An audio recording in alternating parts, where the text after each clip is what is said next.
और अगर रियासत अपनी रेगुलेटरी अथॉरिटीज़ को इस्तेमाल नहीं कर सकती तो फिर रियासत क्या कर रही है? तकरीरें कर रही है। एक दिन में 3-3 तकरीरें कर रही है। क्या इन तकरीरों से चीज़ें हल हो जाएंगी?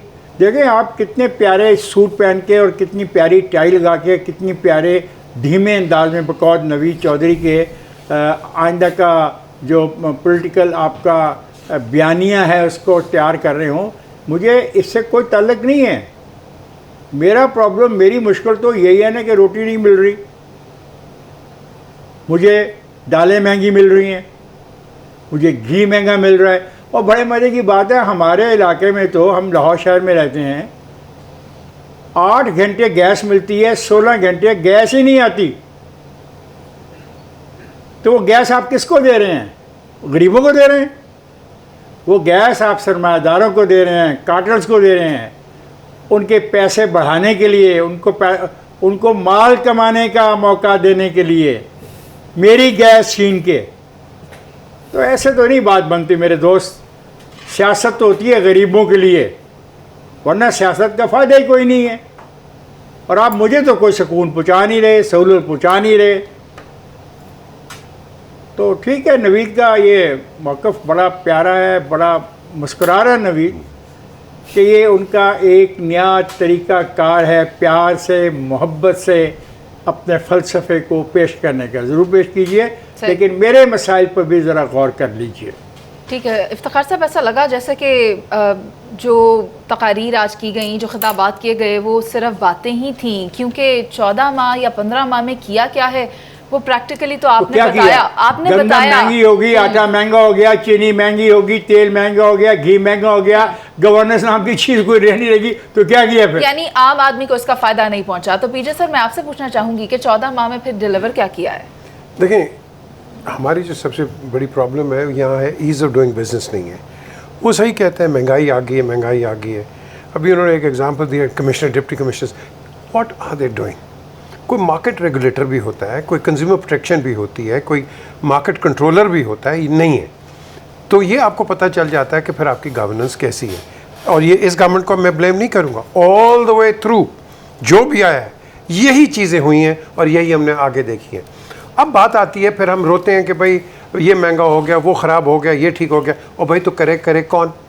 अब इनकी स्पीचेस अच्छी आ रही हैं, बड़ा एक पेप टॉक है कि हाँ जी 14 स्पीचेस अच्छी आ रही हैं। चलो मैं कह रहा हूँ भाई उन्होंने करनी है। में मुझे क्या मिलना है?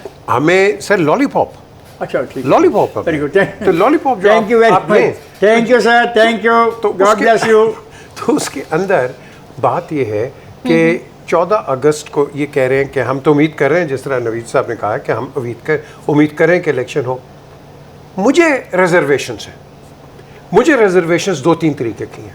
आपको ये जो $3 बिलियन अभी मिला है, आपको 3 ट्रांचेस में 1.2 आज आ गया, चलें, उसके बाद आपके रह गए बाकी, वो आपको सेकंड में इंटरिम को मिलेगा, थर्ड जो इलेक्टो के आएगी। क्या आपने वही हाल करना है जब जनरल मुशर्रफ छोड़ के गए थे $80 पे पेट्रोल और उसके बाद 150 पे हुआ था, इंटरिम मैनेज नहीं कर सकी, मार किसने खाई? पीपल्स पार्टी ने। तो हमारी बात है मैनेजमेंट की। क्या इंटरिम के अंदर, हाँ लेके आए, बिल्कुल करें इलेक्शंस, लेकिन the interim government has to be a professional government जो कि इकॉनमी को समझती है, जो कि अंडरस्टैंड करती है, जो इफ्तिखार जिसके हाईलाइट करें आवाम के मसले मसाइल। क्योंकि ये जो 3 महीने बड़े बड़े ही सीरियस हैं। एक आपके जो लोग लगे होंगे सारे इलेक्शन कैंपेन में, दूसरे लगे होंगे रिहैबिलिटेशन में। क्या हम भी इसको कर सकते हैं? नहीं कर सकते हैं। आपको दुनिया ने बता दिया है। अब देखो वो फ्लड्स आ गए, हम फिर रोना शुरू कर दिए हैं जी। तो हम रिएक्टिव हैं, प्रोएक्टिव नहीं। ठीक है विजय सर, यानी कि अपनी कारकर्दगी पर आज रोशनी तो खूब डाली गई, लेकिन कह रहे हैं कि केयर टेकर सेटअप के सपोर्ट कर देंगे।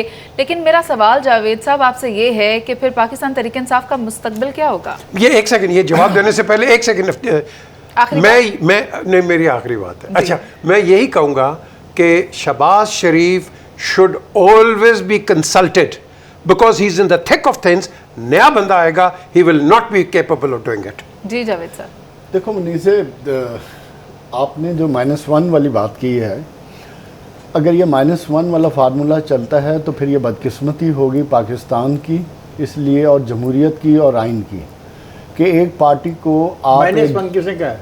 मुनीज़ ने कहा ना नहीं सर, मैंने नहीं कहा, मैंने मैंने तो आपसे आपने मुस्तकबिल कहा- पूछा है। आपने माइनस वन मुस्तकबिल का की बात लफ्ज़ की है इस्तेमाल ना, नहीं हो रहा। मैं बात कर रहा हूँ वैसे ना। मैं भी चुका हूँ। चले खैर बात करें ले। आप करें। -1 ही उसका मुस्तकबिल है जो एक परसेप्शन बिल्ड की गई है इस हुकूमत की, अच्छा, और यही वो डायलमा होगा पाकिस्तान का और पाकिस्तान की तारीख का कि हमने कुछ नहीं सीखा, और ये जमहूरियत के लिए इंतहाई नुकसानदेह होगा, क्योंकि कभी हमने गैर जमाती इंतखाब किए, कभी पीपल्स पार्टी को माइनस करने का सोचा, कभी हमने मुस्लिम लीग को सोचा, अब पाकिस्तान तहरीक इंसाफ के बारे में की जा रही है गुफ्तगू, जिसकी तरफ मुस्तकबिल की बात की जा रही है, जबकि पॉलिटिकल पार्टीज़ का मुस्तकबिल ना हुकूमतें डिसाइड करती हैं, उनका मुस्तकबिल अवाम डिसाइड करते हैं। अगर अवाम में उनका जो आइन उनको इजाज़त देता है उस तरीके से काम करने का।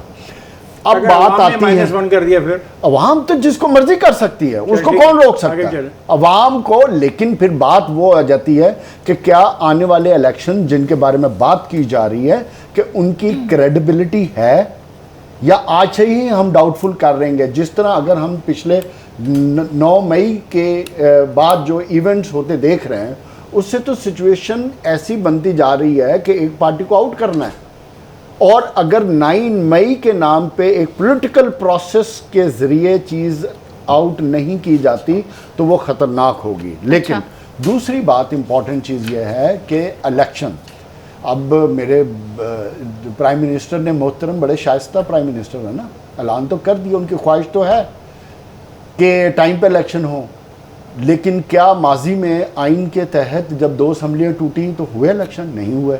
अब चलो हम कहते हैं हो जाएं, लेकिन इसका डिसाइड वही करेंगे जिन्होंने पहले डिसाइड किया था।